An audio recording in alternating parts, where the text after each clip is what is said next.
Satyabhama institute of science and technology, Chennai. இந்து முஸ்லிம் பிரிவினையை ஒருபோதும் செய்ய மாட்டேன் என்ற பிரதமர் மோடிக்கு நீங்கள் செய்வது எல்லாம் பிரிவினை அரசியல்தான் என காங்கிரஸ் பதிலடி கொடுத்திருக்கும் விவகாரம் குறித்து விவரிக்கிறது இந்த செய்தி தொகுப்பு. ராஜஸ்தானில் பிரச்சாரம் செய்த பிரதமர் நரேந்திர மோடி, காங்கிரஸ் உங்கள் சொத்துக்களை ஊடுருவல்காரர்கள் அதிக பிள்ளை பெற்றவர்களிடம் கொடுத்துவிடும் என்று பேசியது பெரும் சர்ச்சையானது. பிரதமர் மோடியின் இந்த பேச்சை தொடர்ந்து 2024 தேர்தல் பிரச்சாரத்தில் இந்து முஸ்லிம் குறித்த பேச்சு அதிகரிக்க தொடங்கியது.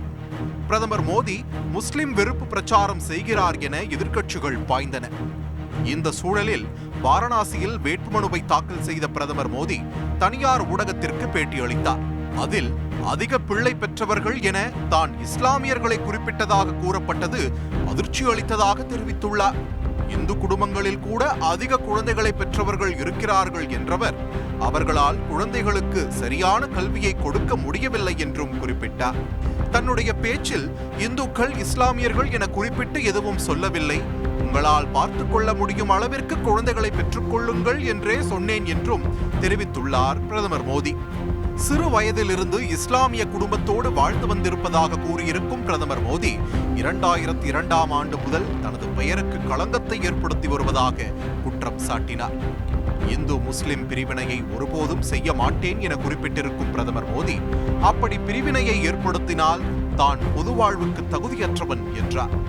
2002ஆம் ஆண்டு கோத்ரா ரயில் எரிப்பு சம்பவம் நடைபெற்ற பின்னர் குஜராத்தின் அப்போதைய முதல்வராக இருந்த மோடி கடுமையான விமர்சனத்திற்கு உள்ளானார் என்பது குறிப்பிடத்தக்கது. இந்நிலையில் பிரதமர் மோடியின் இந்த விளக்கத்திற்கு காங்கிரஸ் மூத்த தலைவர் ஜெயராம் ரமேஷ், நீங்கள் செய்தது எல்லாம் பிரிவினை அரசியல்தான் என்றார்.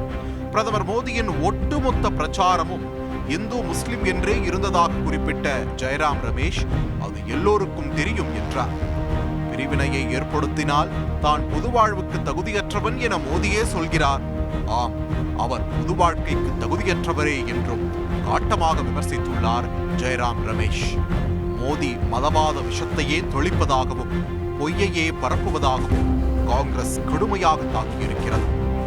மோடி நடிப்பின் சக்கரவர்த்தி எனவும் ஜெயராம் ரமேஷ் விமர்சித்துள்ளார்.